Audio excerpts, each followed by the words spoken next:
The new points to address in today's Biblical Hebrew Grammar lecture are an introduction to verbs and object pronouns.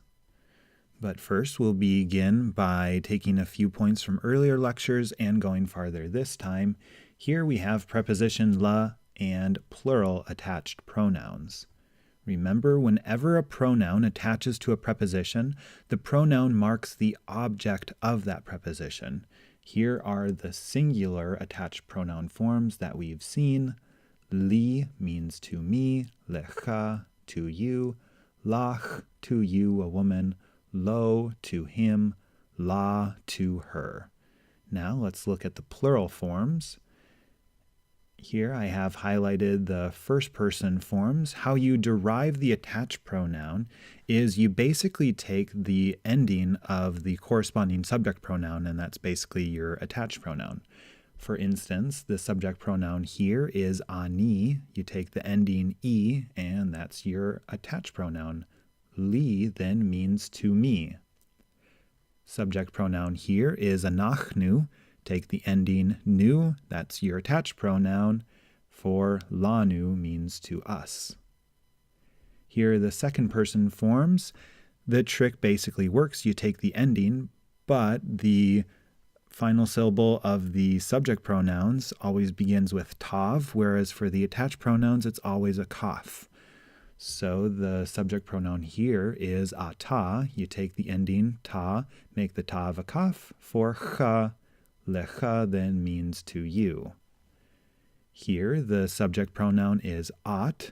You make that tav a kaf for ach, and that's your attached pronoun for lach. The subject pronoun here is atem. You take the ending tem, make the tav a kaf for chem, and you have lachem. And finally here, the subject pronoun is aten. Take the ending ten, make the tav kaf for lachen. And here are the third person forms. That trick doesn't work in the singular. Who is the subject pronoun? It doesn't sound like o. The subject pronoun here is he, and that doesn't sound like ah. So you just have to know these attached pronouns. For the plural forms, the subject pronoun basically is the attached pronoun. So hem is the subject pronoun, and here it's pronounced the same way as the attached pronoun for lahem. Henna is the subject pronoun. Just take the first syllable, and you have lahen. And now let's look at how you use some examples of preposition la with plural attached pronouns. Number 1, he yoredet lanu means she is coming down to us. Number 2, ani noten lachen kesef means I am giving to you, a group of women, silver. Number 3, yesh lahen kesef, literally, there is to them, a group of women, silver, means they have silver. 4, hayesh lachem melech, literally, is there to you, a group of men, a king? Better English, do you have a king? 5, ein lahem melech, literally, there is not to them, a group of men, a king, or better English, they don't have a king. And now let's look at ein plus plural attached pronouns. Remember, when a pronoun attaches to ein, it always functions as the subject of that clause. We've seen the singular forms so far: eineni, eincha, einech, einenu, and einena. Here I point out that these attached pronouns on ein are a little different from what you saw with la. There's some slight variations. For instance, on la you saw e, and now you see ni as the attached pronoun. Here with la you saw the attached pronoun ach, and now you see ech. Here's the big variation. On la you saw o, and now you see nu. So nu instead of o. That's a big variation. The rest are very slight. For instance, on la you saw a, and now you see na. Now let's look at the plural forms. Einenu, einchem, einchen, einam, and einan. With the plural forms, the only variation is in the third person forms. For here, with la, you saw hem, and now you see am. For la here, you saw hen, and now you see on. The only other thing to point out here is now that this form is nu instead of o, it's actually identical to this form here. So they're both pronounced einenu, which could either be he is not or we are not, and only context can tell you which it is. Let's look at some examples of ein plus plural attached pronouns. Remember, the attached pronoun is the subject of the clause. Einan holchot el hashulchan. They, a group of women, are not walking to the table. 7. Einchem omdim al habayit. You, a group of men, are not standing on the house. 8. Einchen samot cherev al kevis. You, a group of women, are not placing a sword on a sheep. 9. Einam ratzim ba'bayit. They, a group of men, are not running in the house.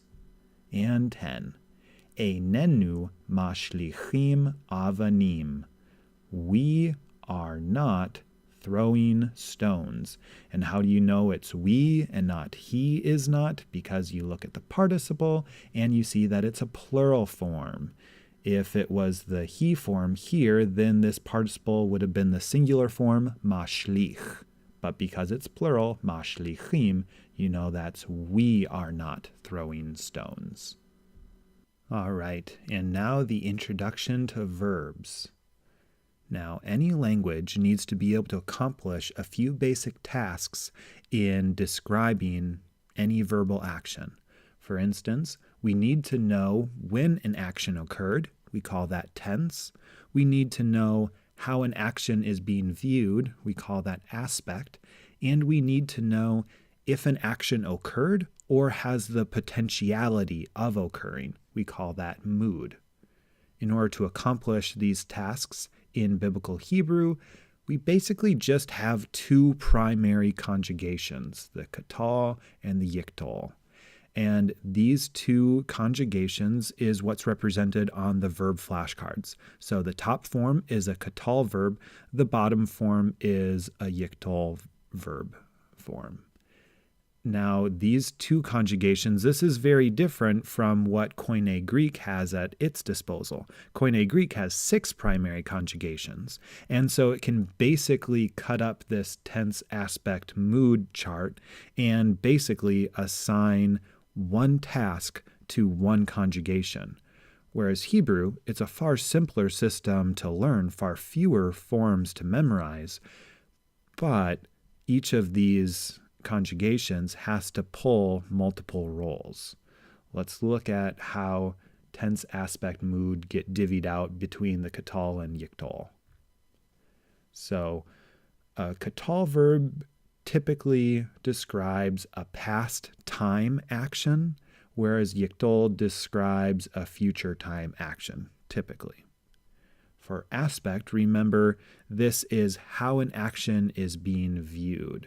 So it could be viewed with perfect aspect as a completed action, so you can see the whole action, or it could be viewed as in progress or just a partial action. Basically, perfect is he ate, and imperfect is he is eating, something like that. And finally, mood. Qatal is the indicative, he did it. So it's something that did happen. This corresponds to reality of what has happened. Whereas the non-reality or the potentiality realm. This is a big pie that can be sliced in many different ways. English has lots of different helping verbs. Some of them I indicate here: will, should, would, used to. Our view is that for these conjugations, basically tense, aspect, or mood, any one of these three could be really drawn out into the foreground given a different context. But probably what's at the base of the dichotomy is aspect. Qatal being perfect aspect, whereas Qatal is imperfect aspect. Qatal verbs are basically just like simple past tense statements in English. So ate, ran, jumped, skipped, slept, etc. Whereas Qatal verbs, there's really a lot of different functions for Qatal verbs, but we won't get to the Qatal until another 5 weeks from now. At this point, we've encountered several Qatal verbs in class, so now let's look at the singular Qatal forms. I'll compare this to the participle forms. Remember, for participle, these verbs only inflect for gender and number. So singular participles, you only have two forms, the masculine form and the feminine form. Because participles do not inflect for person, I can use this same masculine singular form to describe something that I am doing, or you are doing, or he is doing. As long as I, you, and he, as long as each of us is a man, I can use this form holech. This is different from how Qatal verbs work. Qatal inflects for gender, number, and person. So I would use a different form to describe something that I did, or you did, or he did. Notice this he did it form, halach. This is one of those flashcard forms. The flashcard forms are always third person masculine singular. Remember, the top one is the Qatal form, the he did it form. The bottom is the Qatal, he basically will do it form. These forms are chosen because here, look at the Qatal. This form is the least inflected. It's uninflected, meaning that any other form adds something to the end to indicate who did it. What this means is that you don't need to have an overt subject to know who did what. So for instance, if I say halachti, it means I did it. The I information is encoded in the end, this T. Halachta means you did it, and we know it's you because of this ending, ta, indicates you, a man, did it. Halacht means you, a woman, did it, and this t ending at the end indicates that you, a woman, did it. And halcha, the ending a at the end, indicates that she did it. So for these verbs, you don't need to have an overt subject to know who did it. That information is all encoded in the verb itself. One final thing to note is that I mentioned in the previous section that the default translation for Qatal verbs is just simple past tense. So here, he walked. But given certain contexts, you would want to translate this Qatal verb not he walked, but maybe he has walked, or he had walked. But those are context-dependent decisions, and we'll address this again once we get some of those usages in a story, in context. We'll revisit this again. But for now, for the most part, Qatal verbs are just simple past tense statements. Next, the negative adverb lo. At this point, you know that ein and lo each mean no or not. So why are there two different words? Well, there are two different words because they occur in different contexts. What you've encountered the most so far is ein. Let's remind you of which context ein shows up. Number 11 shows you that ein shows up in a verbless clause. Remember that for where you would expect a present tense form of the to be verb, there is no such form. So you can make those statements without a verb whatsoever. If you negate those statements, you always negate those kind of statements with ein. For instance, number 11, ein ha-kesef al hashulchan. The money is not on the table. And with number 11, you could not use lo here. Number 12, here you're negating a predicate adjective. Ein hamelech tov, the king is not good. And here you would not ever get lo.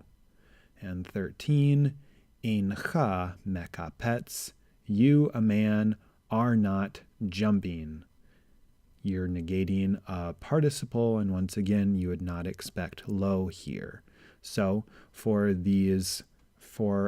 present tense to be statement, you get ein. If you're negating a predicate adjective, you get ein. And if you're negating a participle, you get ein. So where do you get lo? You get lo when you're negating a qatal or a yiktol verb. But today we're only looking at qatal, so I'll give you examples only for qatal. For example, number 14, lo kipatsta, you, a man, did not jump. Here you get lo, you would not get ein. And 15, same kind of thing, lo samti et hakesef al hashulchan. I did not place the silver on the table. So lo uniquely negates qatal and yiktol forms.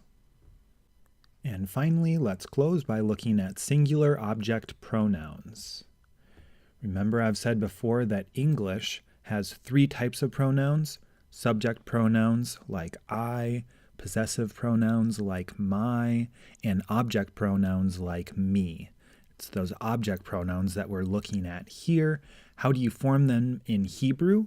Well, you take et, which is the definite direct object marker, and you stick attached pronouns on at the end.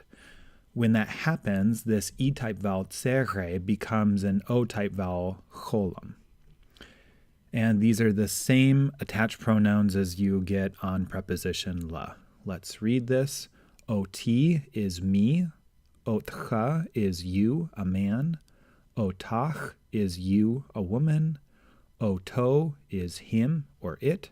And ota is her or it. Let's look at some examples of how to use these. Number 16, shatiti oto means I drank it. What is it? It has to be some masculine singular object. Of all the nouns that you know now that you can drink, the only option is yain, which is a masculine singular noun. Mime is masculine, but it's a plural noun, so it can't be that. Number 17, Avram nasa otcha means Abram carried you. I'm speaking to you, a man, and I'm saying Abram carried you. So I use otcha as the object of what Abram carried. 18, Rachel hishlicha ota means Rachel threw it. What is it? Well, it's some feminine singular object. It could be Evan, which is a feminine noun, but this is something that only context can decide. It could be a para. It could be an isha. Who knows? Context has to decide this one because a pronoun always refers back to something. So you're looking back in the context, what is some feminine singular object that Rachel could throw? All right, well, that's the end of today's lecture.